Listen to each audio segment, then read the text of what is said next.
Halo semua, saya Tasya Margareta, mahasiswi Universitas Negeri Jakarta, Program Studi Pendidikan Teknik Elektro Angkatan 2019, dengan nomor induk mahasiswa 15016190002. Nah, di sini saya akan menjelaskan sedikit materi tentang mata kuliah medan elektromagnetik. Apa saja itu? Yaitu saya akan membahas tentang muatan listrik, medan listrik, dan hukum Gauss. Langsung saja kita ke materi yang pertama, yaitu muatan listrik.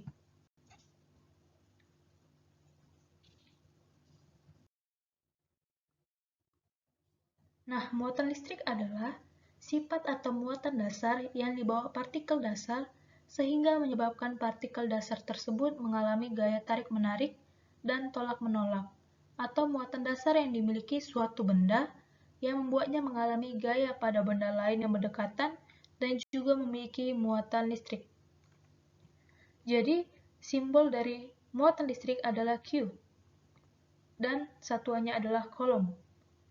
Jadi, satu kolom adalah 6,24 dikali 10 pangkat 8 E, yaitu adalah muatan proton.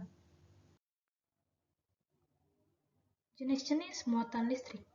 Yang pertama, muatan listrik positif atau proton, di mana jumlah elektron lebih kecil daripada jumlah proton. Yang kedua, muatan listrik negatif atau elektron, di mana jumlah elektron lebih besar daripada jumlah proton. Yang ketiga, muatan listrik netral atau neutron, di mana jumlah proton sama dengan jumlah elektron.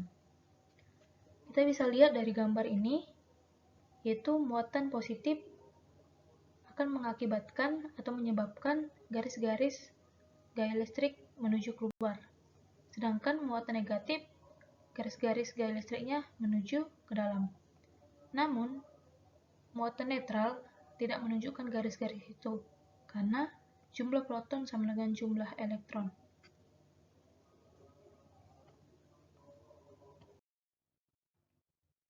Sifat-sifat muatan listrik. Yang pertama, muatan listrik yang sejenis akan saling tolak-menolak dan muatan tidak sejenis akan saling tarik-menarik. Seperti gambar ini, muatan positif jika didekatkan dengan muatan negatif, maka keduanya akan saling tarik-menarik. Namun beda halnya dengan muatan positif dan muatan positif, mereka akan saling tolak-menolak. Sama dengan muatan negatif dengan muatan negatif, mereka juga akan saling tolak-menolak. Yang kedua adalah muatan listrik merupakan besaran pokok fisika yang diukur dalam satuan kolom, disimbolkan dengan C. Satu kolom sama dengan 6,24 dikali 10 pangkat 8 E. Jadi E itu adalah muatan proton. Sehingga muatan yang dikandung oleh proton adalah 1,602 dikali 10 pangkat min 19 kolom. Elektron memiliki muatan yang sama dengan proton, namun berbeda jenis, yaitu min 1,602 kali 10 pangkat min 19 kolom. Sifat yang ketiga yaitu muatan listrik memiliki hukum kekekalan muatan. Gaya yang ditimbulkan dua muatan memiliki karakter yang sama, seperti gaya gravitasi yang ditimbulkan dua buah benda dengan massa tertentu. Gaya antara muatan juga bersifat konservatif dan terpusat. Muatan listrik dalam atom. Atom secara kelistrikan bermuatan netral, terdiri di atas inti dan elektron yang mengelilinginya. Inti atom bermuatan positif karena di dalamnya terdapat proton yang bermuatan positif dan neutron yang tidak mempunyai muatan. Elektron dalam atom biasanya digunakan sebagai muatan dasar atau satuan dasar untuk muatan. Muatan proton dan elektron sama besar, tetapi berlawanan tanda, yaitu muatan proton adalah E dan muatan elektron adalah min E. Semua muatan merupakan kelipatan bilangan bulat dari satuan dasar muatan. Proton memiliki massa sekitar 2000 kali massa elektron. Perpindahan elektron juga dapat terjadi ketika suatu benda digosokkan antara satu dengan yang lainnya. Ketika sebuah benda A digosokkan dengan benda B, maka akan ada elektron yang berpindah, sehingga benda A tersebut akan kekurangan elektron, yang mengakibatkan menjadi bermuatan positif. Dan sebaliknya, benda B akan kelebihan elektron, yaitu menjadikan bermuatan negatif.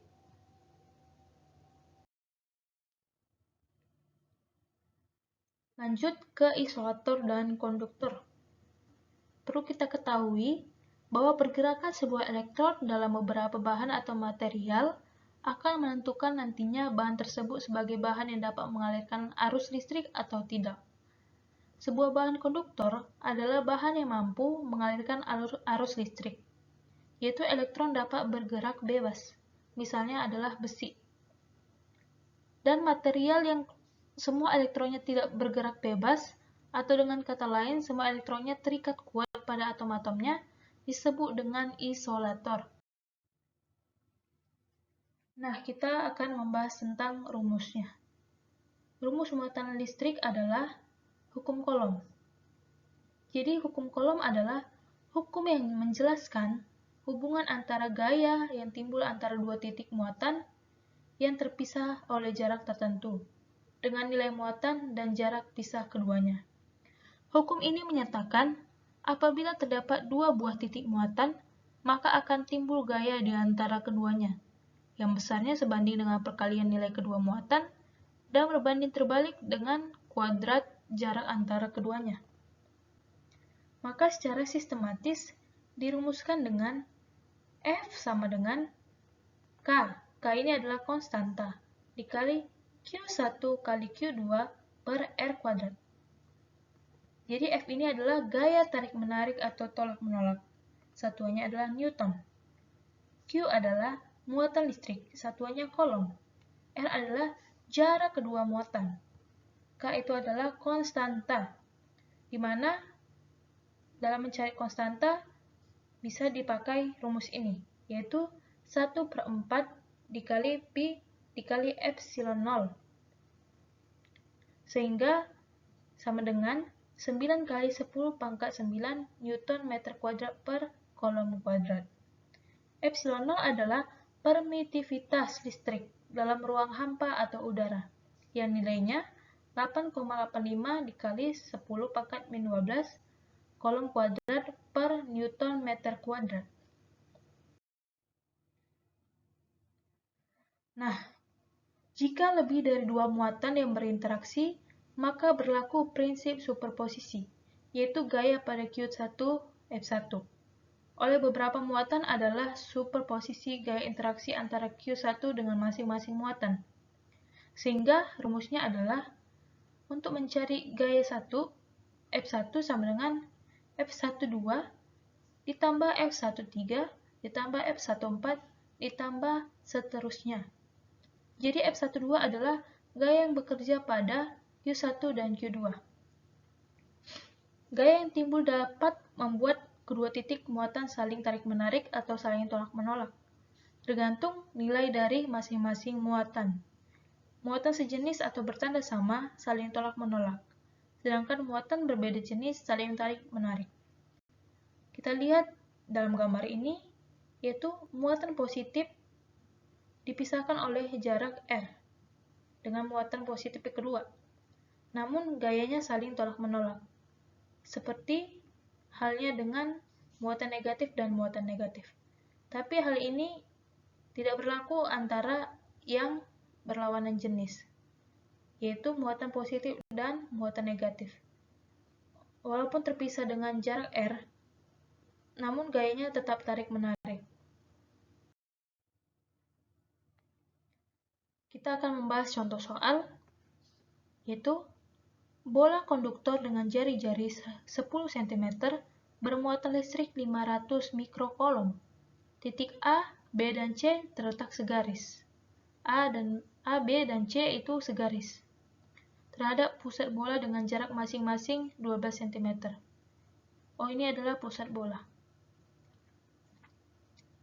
Jarak masing-masing adalah 12 cm, 10 cm, dan 8 cm terhadap pusat bola.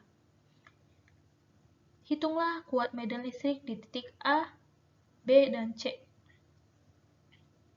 Jadi diketahui R sama dengan 10 cm atau 10 pangkat min 1 meter. Q sama dengan 500 mikrokolom. 1 mikrokolom adalah 1 dikali 10 pangkat min 6 kolom. Sehingga disederhanakan bahwa 500 mikrokolom sama dengan 5 kali 10 pangkat min 4 kolom. RA sama dengan 12 cm atau 12 kali 10 pangkat min 2 meter. RB dan RC seterusnya sama saja. Jadi kita di sini mau mencari kuat medan listrik di titik A, B, dan C. Jawab, kuat medan listrik di titik A yaitu EA sama dengan konstanta dikali muatan listrik per RA kuadrat. Nah, ini sudah ketentuan, yaitu konstanta bernilai 9 kali 10 pangkat 9. Masukkan saja angkanya, sehingga dapat hasil 3,1 dikali 10 pangkat 8 Newton per kolom. Sama saja dengan mencari titik A, titik B juga sama saja. Yaitu EB sama dengan konstanta dikali muatan listrik per RB kuadrat. Masukkan saja angkanya dan akan dapat hasilnya. Dan yang C, kuat medan listrik di titik C. EC sama dengan 0. Karena apa? Karena berada di dalam bola, sehingga tidak dipengaruhi muatan listrik. Oke, kita lanjut ke materi yang kedua, materi medan listrik. Medan listrik adalah efek yang ditimbulkan oleh adanya muatan listrik, seperti elektron, ion, dan proton dalam ruangan yang ada di sekitarnya. Medan listrik juga berarti ruangan di sekitar benda bermuatan listrik, di mana jika suatu benda bermuatan listrik berada dalam satu ruangan tersebut, akan mendapat gaya listrik, yaitu gaya Coulomb. Medan listrik termasuk medan vektor, sehingga untuk menyatakan arah medan listrik, dinyatakan sama dengan arah gaya yang dialami oleh muatan positif, jika berada dalam sembarang tempat di dalam medan tersebut. Jadi simbol medan listrik adalah E, dengan satuan Newton per kolom. Kuat medan listrik. Kuat medan listrik yang berada di suatu titik dalam medan listrik didefinisikan sebagai gaya persatuan muatan listrik di titik tersebut. Kuat medan listrik ini karena dipengaruhi oleh besarnya muatan sumber dan jarak benda, atau muatan uji. Dari arah kuat medan listrik yang dialami muatan uji, bergantung pada jenis muatan uji dan muatan sumber. Jika positif dan negatif bertemu, maka akan tarik-menarik. Namun sebaliknya, jika jenis muatannya sama, akan tolak-menolak. Nah, tadi di gambar ini sudah saya jelaskan di slide sebelumnya.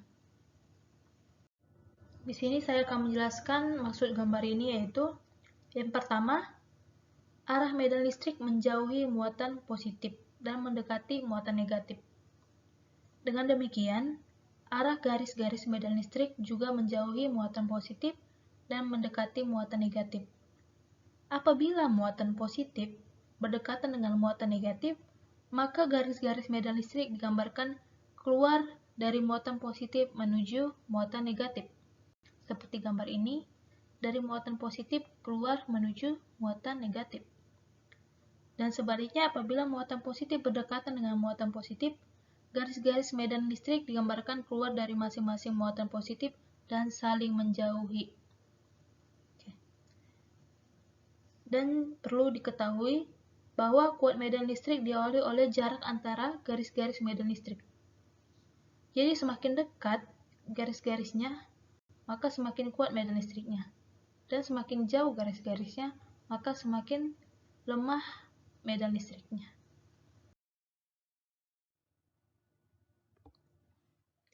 Sifat medan listrik. Sifat medan listrik pertama, pada skemanya gaya listrik tidak mudah terpotong. Yang kedua, skema gaya sering menuju radial berhenti. dari muatan positif dan bertemu menuju muatan negatif. Ketiga, pertambahan skema gaya listrik pada suatu tempat sehingga bertambah kuat dan sebaliknya. Kuat medan listrik oleh beberapa muatan. Yang pertama, resultan medan listrik yang segaris. Apabila titik B berada di antara muatan Q1 dan Q2 yang terletak segaris, seperti gambar ini, B adalah di antara Q1 dan Q2. E1 merupakan kuat medan listrik karena pengaruh muatan Q1. Jadi rumusnya adalah E1 sama dengan K dikali Q1 per R1 kuadrat. Dan E2 sama dengan K dikali Q2 per R2 kuadrat. Sehingga besar kuat medan listrik yang dialami oleh B adalah merupakan resultan vektor dari E1 dan E2. Sehingga EB sama dengan konstanta dikali Q1 per E1 kuadrat plus Q2 per R2 kuadrat. Oke, kita masuk yang kedua. Resultan medan listrik yang tidak segaris. Dari gambar di samping, titik A berada dalam pengaruh medan listrik antara muatan Q1 dan Q2. Jadi A ini berada di antara Q1 dan Q2. Sehingga titik-titik Q1, A, dan Q2 membentuk sudut apit dengan nilai tertentu. Kemudian total kuat medan listrik yang dialami oleh titik A adalah resultan vektor dari E1 dan E2. Untuk menentukan besarnya digunakan rumus resultan vektor EA sama dengan akar dari E1 kuadrat ditambah E2 kuadrat ditambah 2 kali E1 kali E2 cos theta.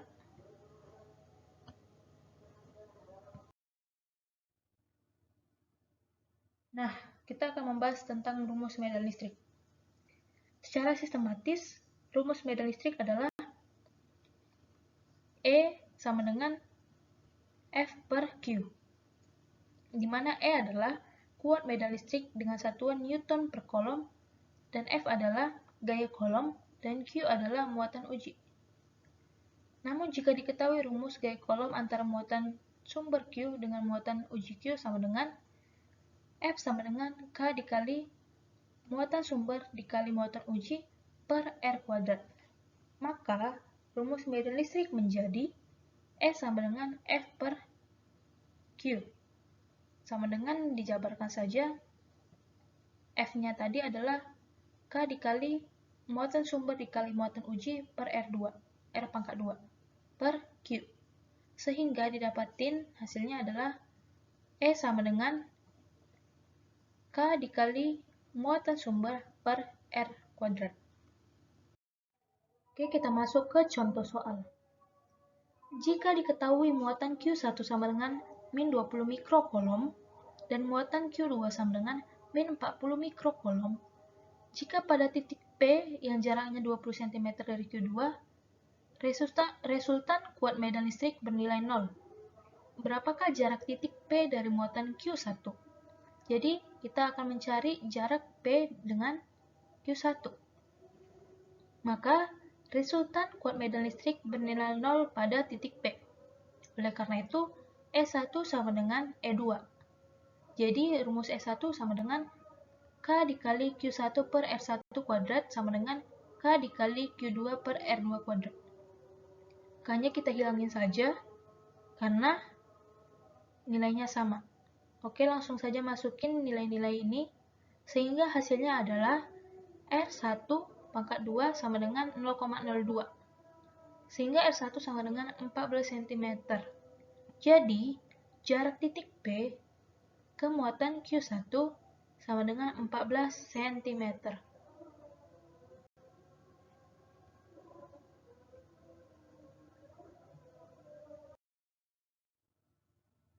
Sekarang kita masuk ke hukum Gauss, yaitu materi yang ketiga.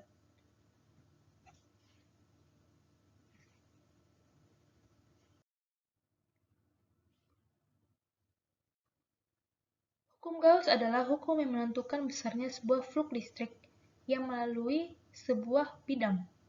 Hukum Gauss menyatakan bahwa besar dari flux listrik yang melalui sebuah bidang akan berbanding lurus dengan kuat medan listrik yang menembus bidang, berbanding lurus dengan area bidang, dan berbanding lurus dengan kosinus sudut yang dibentuk flux listrik terhadap garis normal. Hukum Gauss berbunyi bahwa flux listrik total yang melalui sembarang permukaan tertutup atau sebuah permukaan yang mencakup volume tertentu sebanding dengan muatan listrik neto total di dalam permukaan itu. Hukum Gauss dapat digunakan untuk menghitung medan listrik dari sistem yang mempunyai kesimetrian yang tinggi, misalnya simetri bola, silinder, atau kotak. Untuk menggunakan hukum Gauss perlu dipilih suatu permukaan hayal yang tertutup, yaitu permukaan Gauss. Bentuk permukaan tertutup tersebut dapat sembarang. Oke, sekarang adalah materi flux listrik yang berkaitan dengan hukum Gauss. Flux berkaitan dengan besaran medan yang menembus ke dalam area yang tegak lurus suatu permukaan tertentu. Flux listrik menyatakan medan listrik yang menembus dalam arah tegak lurus suatu permukaan. Ilustrasinya akan lebih mudah dengan menggunakan deskripsi visual untuk medan listrik, yaitu penggambaran medan listrik sebagai garis-garis. Dengan penggambaran medan seperti itu atau garis, maka flux listrik dapat digambarkan sebagai banyaknya garis medan yang menembus suatu permukaan. Perhatikan gambar di bawah ini.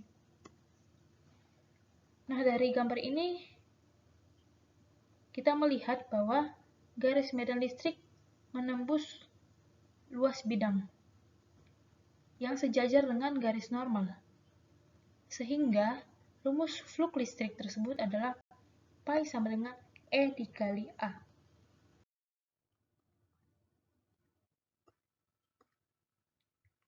Nah, yang kedua, apabila garis-garis medan listrik yang menembus suatu bidang memiliki sudut, maka rumus flux listriknya adalah sebagai berikut. Kita perhatikan dulu gambar ini. Kita lihat garis medan listriknya, yaitu E, itu tidak sejajar dengan garis normal. Sehingga antara E dan garis normal membentuk suatu sudut. Oleh karena itu, rumusnya adalah pi sama dengan E dikali A cos theta.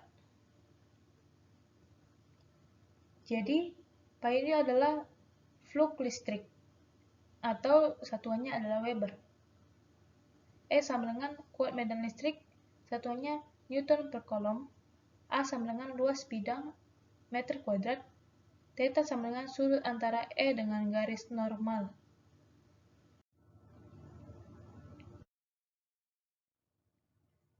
Hukum Gauss pada permukaan tertutup.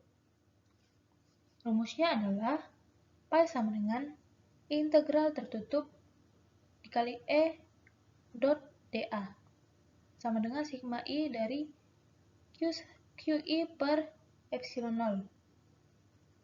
S adalah permukaan tertutup.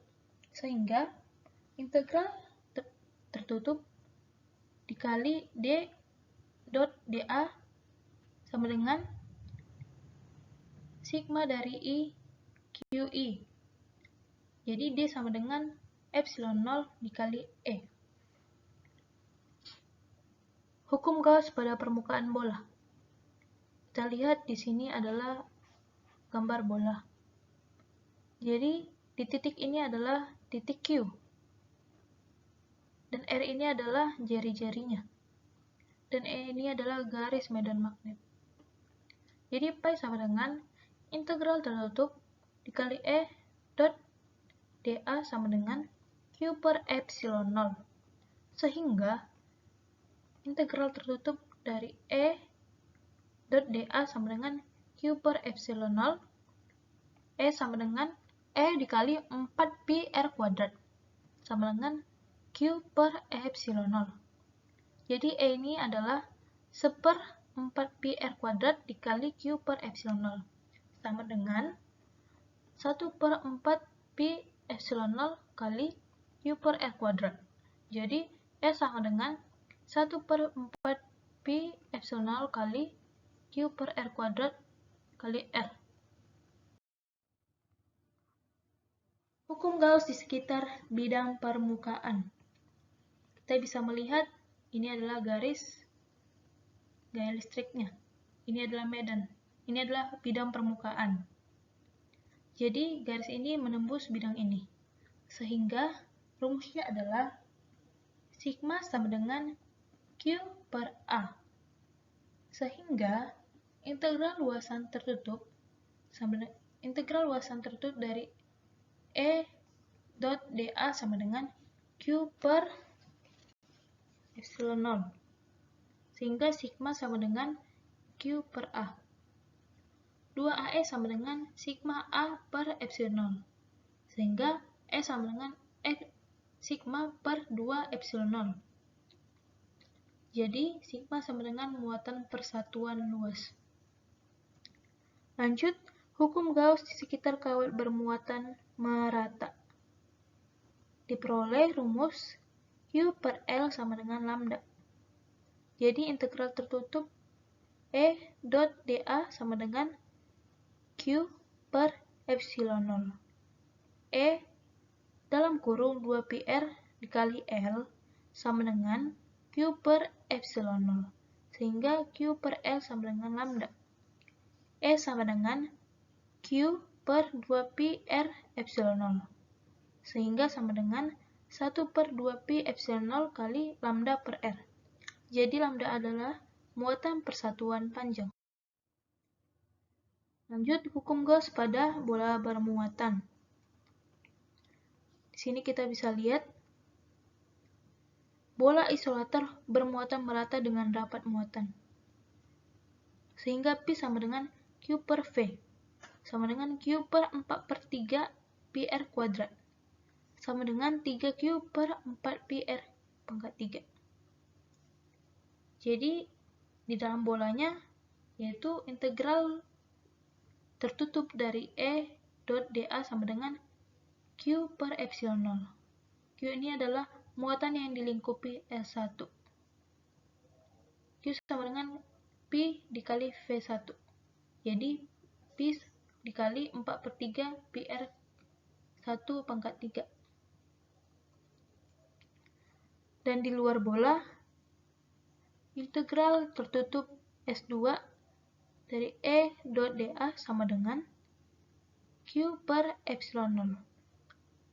E 4πr kuadrat pangkat 2 sama dengan Q per epsilon 0. E sama dengan 1 per 4π epsilon 0 dikali Q per R2 kuadrat. Lanjut, hukum Gauss pada bidang bermuatan. Jadi sini ada dua bidang, yaitu bidang bermuatan positif dan bidang bermuatan negatif. Dan ini adalah gaya medan listriknya. Jadi gaya-gaya garis-garis medan listriknya menjauhi positif dan mendekati yang negatif. Sehingga rumusnya integral tertutup E dot dA sama dengan Q per epsilon 0 sama dengan sigma sama dengan Q per A. Jadi AE sama dengan sigma A per epsilon 0. E sama dengan sigma per epsilon 0. Jadi sigma sama dengan muatan persatuan luas. Kita bisa lihat di contoh soal berikut.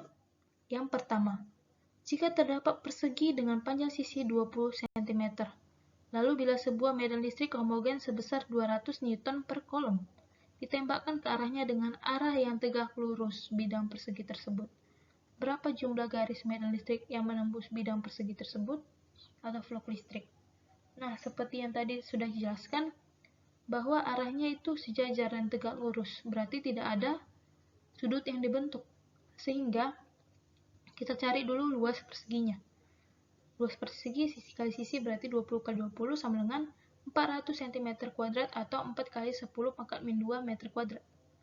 Sehingga jumlah garis yang menembus bidang yaitu pi sama dengan E dikali A sama dengan 200 dikali 4 kali 10 pangkat min 2 meter. Jadi hasilnya adalah 8 Weber. Soal kedua, sobat punya sebuah bidang lingkaran dengan jari-jari 7 cm. Jika ada kuat medan listrik sebesar 200 Newton per kolom mengarah pada bidang tersebut dan membentuk sudut 30 derajat terhadap bidang. Tentukan berapa flux listrik tersebut. Nah, kayak yang tadi juga sudah dijelaskan, ketika ada membentuk sudut maka akan melibatkan theta, yaitu sudut. Karena garis normalnya tidak sejajar dengan garis medan magnetnya. Medan listriknya. Sehingga luas bidang sama dengan luas lingkaran. Pi R kuadrat sama dengan 22 per 7 dikali 49 dikali 49. Sehingga hasilnya sama dengan 1,54 dikali 10 pangkat min 2 meter kuadrat. Cos theta sama dengan cos 60. Jadi theta adalah sudut yang dibentuk oleh E dan garis normal. Jadi pi sama dengan E dikali A cos theta. Sehingga hasilnya adalah 1,54 Weber. Demikian materi yang dapat saya sampaikan. Apabila ada salah kata dan kekurangan, saya mohon maaf. Terima kasih.